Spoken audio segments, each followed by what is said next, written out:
Yes, I'm here again with some special topic which I think हर एक ने मुझसे पूछा है ये टॉपिक कभी ना कभी लाइफ में कि कैसे पता लगता है कि कोई हमारे बारे में सोच रहा है, कैसे पता लगता है कि कोई हमारे बारे में कुछ अच्छा सोच रहा है, बुरा सोच रहा है, कोई हमें मिस कर रहा है या कोई किसी के माइंड से हम क्रॉस हुए हैं। क्या ऐसा पता लग सकता है? तो इसका आंसर है डेफिनेटली यस। हमें इस चीज़ के बारे में पता लग सकता है। क्यों? क्योंकि हम सारे के सारे एक इलेक्ट्रोमैग्नेटिक बीइंग हैं। हमारे अंदर से कुछ एनर्जीज रेडिएट आउट होती हैं और वही एनर्जीज हम कैच करते हैं फ्रॉम द यूनिवर्स। तो इसी थ्योरी को माइंड में रखते हुए टेलीपैथिक एक मैसेजेस हम रिसीव भी कर सकते हैं, सेंड भी कर सकते हैं। इसका परफेक्ट एग्जाम्पल था जो लोग अपने फ्रेंड से, ओल्ड फ्रेंड से एक टेक्स्ट मैसेज डेफिनेटली मैनिफेस्ट कर पाए। ओके, वो भी टेलीपैथी पे बेस्ड था।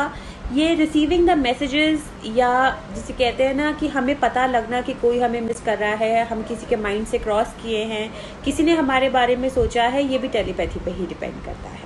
तो ऐसे कुछ साइंस के बारे में हम इस समय बात करेंगे, इस वीडियो में बात करेंगे, जो आपको डेफिनेटली हमारे साथ होते ज़रूर हैं मगर कभी किसी का उन पे या तो नोटिस नहीं जाता, फोकस नहीं जाता, बट उसका मतलब यही होता है कि किसी ने आपको याद फरमाया है।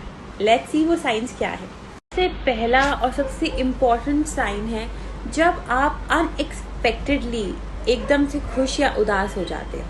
ठीक है, अब ये पहले वर्ड पे ध्यान दें कि अनएक्सपेक्टेडली मतलब आप वेट नहीं कर रहे हो, आप किसी को लेके ऑब्सेस नहीं हो, आप एक किसी के बारे में दिन रात सुबह शाम सोचते नहीं हो, आपके माइंड में वो इंसान शायद महीनों से नहीं आया हो, बट सडनली ऐसे ही अपना कोई नॉर्मल रूटीन का काम कर रहे हो और सडनली बहुत अच्छा फील होना शुरू हो जाता है। सडनली एक मूड स्विंग जिसे कहते हैं ना कि सडनली बहुत अच्छा या बहुत बुरा, बहुत डिप्रेसिव फील होना शुरू हो जाता है। ये डेफिनेटली पहला साइन होता है कि किसी ने हमें याद फरमाया है।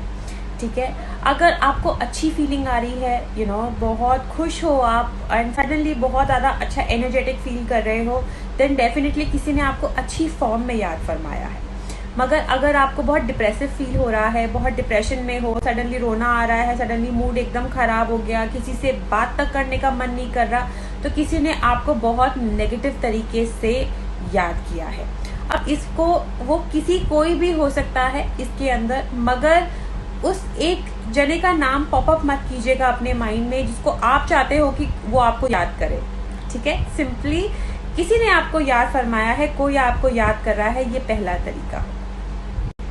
सेकेंड साइन वो डेफिनेटली भी जब उनका नाम हर जगह फ्लैश हो रहा हो। ठीक है, मतलब टीवी देख रहे हो तो किसी कैरेक्टर का नाम, किसी चैनल का नाम, सीरियल का नाम, या आप कहीं बाहर जा रहे हो तो कहीं रास्ते में आपको बोर्ड्स दिखाई दे रहे हैं, किसी का भी नाम बार बार आपके सामने आ रहा हो, कोई उस नाम को पुकार रहा हो। ओके, और वैसा ही एक इंसान आपकी ज़िंदगी में था, आपसे क्लोज था, आपका एक कनेक्शन था उसके साथ, डेफिनेटली उस आदमी ने, उस इंसान ने आपको याद किया है। तीसरा बहुत इम्पॉर्टेंट है मेमोरी। ओके, अगर सपोज जैसे एक गाना होता है, जब भी हम एक गाने को सुनते हैं तो हमें उससे रिलेटेड एक मेमोरी हमारे माइंड में पॉपअप होती है, राइट? तो अगर मेमोरी आपको किसी से आ रही है, वन टाइम आई, प्लीज़ इसको कनेक्ट मत कीजिएगा कि हाँ मुझे एक बार आ गया तो इसका मतलब सिंपली ये है कि उसने मुझे याद किया है, नहीं। मगर अगर ऐसी टाइप की कनेक्टेड मेमोरीज आपको आती रहे बार बार, कम से कम 3-4 इंसिडेंट ऐसे हो जाएं कि बार बार सेम ही इंसान की मेमोरी पॉपअप हो रही है आपके माइंड में because of any external factor, then definitely that person is remembering you, is missing you. Okay, crux of the memory will tell you in a good way और in a bad way. अगर अच्छी memories आ रही हैं तो इंसान आपको good way में याद कर रहा है, अगर बुरी मेमोरीज आ रही हैं तो इंसान आपको नेगेटिव वे में याद कर रहा है। ठीक है, तो थर्ड हो गया हमारा मेमोरीज। देन फोर्थ हो गया हमारा 1111। ओके, 1111 एक एंजल नंबर होता है बेसिकली।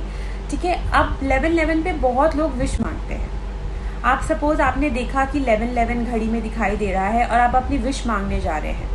विश तो मांगनी थी किसी और चीज़ के बारे में, किसी और इंसान के बारे में, पर सडनली किसी और इंसान का नाम आपके दिमाग में पॉपअप हो जाए एट दैट 11-11 ओनली, जब आप 11-11 को देख रहे हो और आपके दिमाग में वो इंसान था भी नहीं, आप तो विश किसी और चीज़ के बारे में मांगना चाहते थे या किसी और इंसान के बारे में मांगना चाहते थे, बट सडनली उस इंसान का नाम आपकी लाइफ में सडनली उस 11-11 पे पॉपअप हो गया। दैट मीन्स वो इंसान आपको याद कर रहा है, and definitely in a very very positive way. Then next sign होता है हमारे ड्रीम्स। ओके, अब ड्रीम्स का साथ इस तरीके से मत लेना कि एक बार सडनली हमारा कोई एक्स हमारे माइंड में, हमारे ड्रीम में आ गया तो उसने हमें बहुत याद किया, वो तो हमारी याद में डूबा जा रहा है। लोग पता नहीं बहुत आगे ले जाते हैं इस चीज़ को, मगर एक बार की बात नहीं है। अगर रह कर लाइक एक हफ्ते के अंदर 2-3 बारी ऐसा हो जाए कि कोई इंसान आपके ड्रीम्स में बार बार आ रहा है, 2-3 बारी ऐसा हो जाए, तो डेफिनेटली वो बंदा आपको याद कर रहा है। ओके, अब अच्छी तरीके से या बुरी तरीके से जो ड्रीम का इमोशन होगा, मैं कह रही हूँ ड्रीम कुड बी सेंसलेस, ऐसा नहीं हो सकता कि उसका हमेशा कोई मतलब हो, मगर अगर उस ड्रीम से इमोशंस अच्छे मिल रहे हैं, दैट मीन्स उसने आपको गुड वे में याद किया है। अगर ड्रीम्स में रिलेटेड कोई भी नेगेटिव हो रहा है, डेफिनेटली उसने आपके बारे में कुछ अच्छा नहीं सोचा है, बुरे वे में याद किया है। ठीक है, तो but now the next sign would be any kind of uncomfortableness in the body, okay, while you are eating। अगर आप खाना खा रहे हो, ठीक है, किसी भी तरीके का मील ले रहे हो, सडनली आपको हिकअप्स आते हैं, आपको कॉफ आता है, सडनली आप स्नीज करना स्टार्ट कर देते हो, ठीक है, ये भी एक साइन होता है कि कोई आपको याद कर रहा है। इसमें आप ये पता नहीं कर सकते कि कौन याद कर रहा है, मगर डेफिनेटली ये एक बहुत अच्छा साइन है कि किसी ने आपको याद किया है। पुराने ज़माने में तो कहते भी थे कि हिचकियाँ आ रही है मतलब कोई तुमको याद कर रहा है, बट वो हिचकियाँ खाना खाते समय आनी चाहिए। ठीक है, या तो कोई कॉफ या तो डेफिनेटली किसी टाइप की स्नीज अगर आपको आ रही है तो डेफिनेटली किसी ने आपको याद किया है। और आजकल तो मैं एक जोक भी पढ़ रही हूँ, कहते हैं कि आजकल छींक आए तो समझ लो भगवान ने आपको याद किया है कोरोना वायरस के लिए। But jokes apart, but yes, any kind of uncomfortableness in the body means somebody is remembering you. ये वो सारे साइंस हैं जो ये चीज़ बताते हैं कि कोई आपको याद कर रहा है। मगर अब सोचने वाली बात क्या है, there are few people who are obsessed with their past, obsessed with their ex, okay? वो उसी के बारे में सोचते रहते हैं कॉन्शियसली और सबकॉन्शियसली। ठीक है, जो लोग अपने एक्स को दिन में एक बार तो याद कर ही लेते हैं, उन पे ये साइंस एप्लीकेबल नहीं है। क्यों? क्योंकि वो अपनी एनर्जी से ही अपने माइंड में ये सारी चीज़ें क्रिएट करते रहते हैं। ये उन लोगों के लिए एप्लीकेबल है जिन्होंने याद ही नहीं किया हो किसी पास्ट रिलेशनशिप को, पास्ट फ्रेंड को बहुत टाइम से, they are not even thinking about it consciously और सबकॉन्शियसली, मतलब वो उनके टोटल सिस्टम से बाहर हो गया हो और फिर उनको ये साइंस आए। तो अब से ये सारे साइंस को नोटिस करके देखना, अगर नोटिस कर पाए तो आपके साथ ऐसा चीज़ हुई तो 100% आपको समझ में आ जाएगा कौन आपको याद कर रहा है। चलो बाय, टेक केयर।